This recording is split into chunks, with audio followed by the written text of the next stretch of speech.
Sir మామూలు viral అవ్వద్దు ఈ స్పీచ్, మామూలు వైరల్ అవ్వద్దు. బస్తీ మే సవాల్. వైరల్ కావాలా? శ్రీముఖి వైరల్ కావాలా? Sir please sir. ఏం దావా చేసుకుందామా? ఏయ్ ఏయ్ ఏయ్ చలికాలం చెట్లకు పోదామా? ఓయ్ ఫ్యాంటాస్టిక్. సార్ మా నిజామాబాద్లో ఫేమస్ మటన్ చెట్లకి వెళ్ళి తెల్లగలు సార్.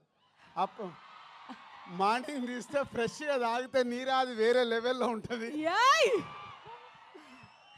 మా వాళ్ళకి సినిమా కంటే మన దగ్గర సినిమాలు ఇవన్నీ తక్కువ కాబట్టి మీ దగ్గరికి వెళ్ళి రియాక్షన్ అదే తక్కువ వస్తుందని మా డైరెక్టర్ చెప్పా. ఆంధ్రాలో వెళ్తే సినిమాకు ఒక వైబ్ ఇస్తారు, మన దగ్గర అయితే తెల్లగల్లికి మటన్కి వైబ్ ఇస్తాం. అందరికి నమస్కారం. నిజామాబాద్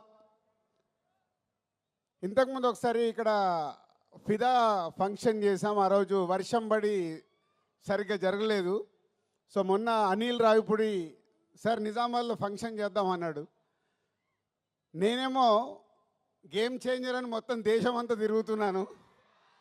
సో అనిల్, శిరీష్ గారు, వెంకటేష్ గారు ఈ సినిమాని వాళ్ళ భుజాల మీద వేసుకొని 72 రోజుల్లో ఫినిష్ చేశారు ఇంత పెద్ద సినిమాని. సో నిజామాబాద్లో ఈవెంట్ అనుకున్నప్పుడు తప్పకుండా ప్లాన్ చేద్దామని మా సుధాకర్కి వీళ్ళకి అప్పచెప్తే ఇమీడియట్గా ఇది ఈవెంట్ ఇక్కడ ఆర్గనైజ్ చేశారు. ఫస్ట్ టైం నాకు తెలిసి ఫస్ట్ టైం నిజామాబాద్లో ఫుల్ ప్లేడ్జ్ ఒక సినిమా ఈవెంట్ జరగడం. దానికి Sudhakar and police department and collector గారికి అందరికీ ఇంత తక్కువ టైంలో మాకు ఇవన్నీ ఇలా చేసి పెట్టినందుకు మీ అందరికీ పేరు పేరున ధన్యవాదాలు. నిజామాబాద్ అంటే ఎప్పుడో చిన్నప్పటికీ వెళ్ళిపోవాలి. ఇక్కడ పిక్చర్ ప్యాలెస్లో, విజయ్ థియేటర్లో, లలితామహల్లో, రాజారాజేంద్ర థియేటర్లో, నటరాజ్ థియేటర్లో రూపాయి చారణ టికెట్లో సైకిల్ మీద వెళ్ళి నేను శిరీష్ సినిమాలు చూసేవాళ్ళం 1980స్లో. అలా సినిమాల మీద ఇష్టం పెరిగి సినిమా ఫీల్డ్లోకి వస్తామని కూడా మాకు తెలియదు, కానీ ఆ ఇష్టం ప్రతి సినిమాలు చూడాలని. ఇక్కడ నాగేశ్వరరావు ఉన్నారు, పిక్చర్ ప్యాలెస్లో మాకు రూపాయి చారణ టికెట్ ఇచ్చి కూర్చోబెట్టేవాడు. తర్వాత లలితామాల్ థియేటర్లో రూపాయిన్నర టికెట్ వెనకాల లైన్ ఉండేది. అప్పుడు మా దగ్గర 5 రూపాయలు తీసుకొని వస్తే సినిమా చూసిపోవాలి ఇద్దరం. మధ్య ఇంటర్వెల్లో 50 పైసలు పెట్టి పాప్కార్న్ కొనుక్కోవాలి 5 రూపీస్లో. సో అలా సినిమాలు చూస్తూ ఎదుగుతూ ఈరోజు అదే నిజామాబాద్లో మా 58వ సినిమా ఈవెంట్ చేయడం అనేది చాలా గర్వంగా ఉంది. దానికి చాలామంది దర్శకులు, చాలామంది హీరోలు, సో హోల్ ఎంతో సపోర్ట్ చేస్తే మేము ఈరోజు ఈ పొజిషన్లో ఉన్నాము. సో ఈరోజు ఈ సంక్రాంతికి వస్తున్నాం. ముందు దర్శకుడు అనిల్ రావిపూడి గురించే మాట్లాడాలి. అనిల్ రావిపూడి ఒకసారి మా సినిమాకి వంశీ పైడిపల్లి దగ్గర రైటర్గా వచ్చి వెళ్ళాడు ఒక సినిమాకి. తర్వాత పటాసన్ సినిమా తీసినప్పుడు ఆ సినిమా డబుల్ పాజిటివ్ నాకు చూపించడానికి ఎన్టీఆర్ ఆర్ట్స్ హరి సినిమా చూపించాడు. సినిమా నచ్చి ఆ సినిమా మొత్తం ఆంధ్రప్రదేశ్, తెలంగాణ రైట్స్ తీసుకున్నాం. అప్పుడు మా పరిచయం ఏర్పడింది. ఆ పరిచయం కాస్త ఇప్పుడు 8 సినిమాల్లో 6 సినిమాలు ఈ బ్యానర్లోనే చేసి ఈ బ్యానర్కి ఈరోజు ఒక పిల్లర్ డైరెక్టర్ లాగా నిలబడ్డాడు. అంటే ఒక ఎమోషనల్గా ఒక సినిమాకి మేము ఎలా ఆలోచిస్తామనేది ఆలోచిస్తూ అనిల్ మాతో ఒక జర్నీ పెడుతూ ఒక మామూలు కుటుంబంలో నుంచి, వాళ్ళ ఫాదర్ ఇక్కడ ఉన్నారు, రండి సార్, వీళ్ళ నాన్న ఆర్టీసీ డ్రైవర్. అంటే ఇవన్నీ నా గురించి కానీ, ఇందాక శిరీష్ గురించి కానీ, అనిల్ గురించి కానీ ఎందుకు చెప్తున్నామంటే ఒక మామూలు స్థాయి నుంచి మేము ఈరోజు ఈ స్థాయికి వచ్చాం సినిమా వల్ల. వాళ్ళ ఫాదర్ ఆర్టీసీ డ్రైవర్. సినిమా పైన ఇంట్రెస్ట్తో అనిల్ హైదరాబాద్కి వచ్చిన తర్వాత రైటర్ కాస్త డైరెక్టర్ అయ్యి ఈరోజు ఒక తెలుగు ఫిలిం ఇండస్ట్రీలో ఒక టాప్ డైరెక్టర్గా, వన్ ఆఫ్ ద టాప్ డైరెక్టర్గా నిలబడ్డాడు.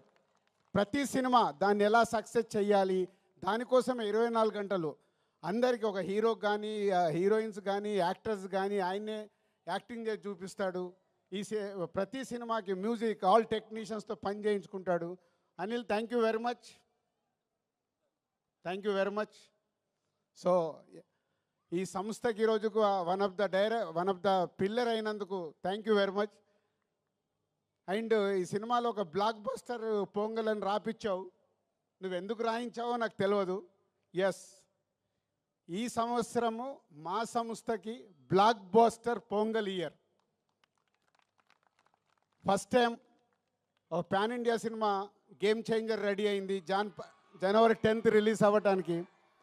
ఇంకొక పక్కన మా కాంబినేషన్లో వస్తున్న ఈ సినిమా అండ్ విక్టరీ వెంకటేష్ గారు సీతమ్మ వాకిట్లో సిరిమల్ల చెట్టు, F2, F3 ఇలా మా బ్యానర్లో అన్ని సూపర్ హిట్ సినిమాలు చేసి మళ్ళీ కాంబినేషన్లో వస్తున్న సినిమా సంక్రాంతికి వస్తున్నాం ఒక పక్కన.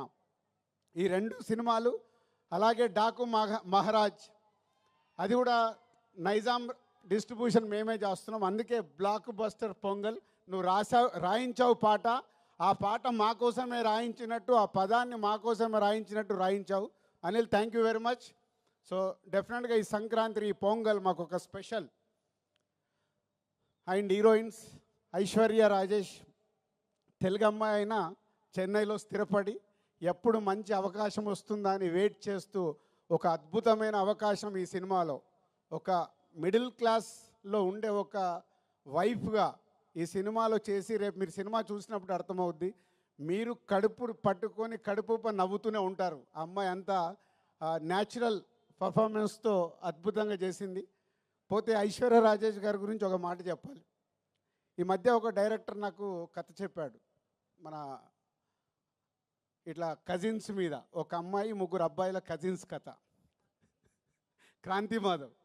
సో చెప్తే, సార్ నేను ఐశ్వర్య రాజేష్ గారిని అనుకుంటున్నాను, 3 ఇలా అబ్బాయిలు కావాలి అని అంటే అప్పుడు చెప్పాను, ఇప్పుడు అలాంటి సినిమాలకు ప్రేక్షకులు ఓటీటీలో చూడటానికి రెడీ అయ్యారు, థియేటర్కి ఎలా వస్తారయ్యా, నువ్వు ఆగు అని ఆపాను. అప్పుడే ఈ అవకాశం వచ్చింది తనకి. అనిల్ చెప్పగానే ఇమ్మీడియట్లీ ఈ సినిమాకి పెట్టాం. ఆ కథ మళ్ళీ చెయ్యాలని హోల్డ్ చేసి పెట్టుకున్నాం. సో అది కాంపన్సేషన్ అయింది నీకు. సో ఈ సినిమా ద్వారా డెఫినెట్గా నీ కోరిక తెలుగు ప్రేక్షకుల గుండెల్లో నిలబడిపోతుంది.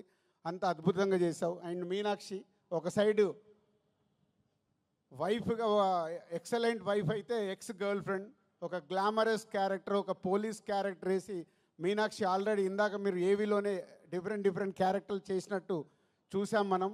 ఈ సినిమాలో కూడా తను అద్భుతంగా ఎక్స్ గర్ల్ ఫ్రెండ్గా ఎప్పుడు ఎక్సలెంట్ వైఫ్ను టీచ్ చేస్తూనే ఉంటుంది సినిమా అంతా.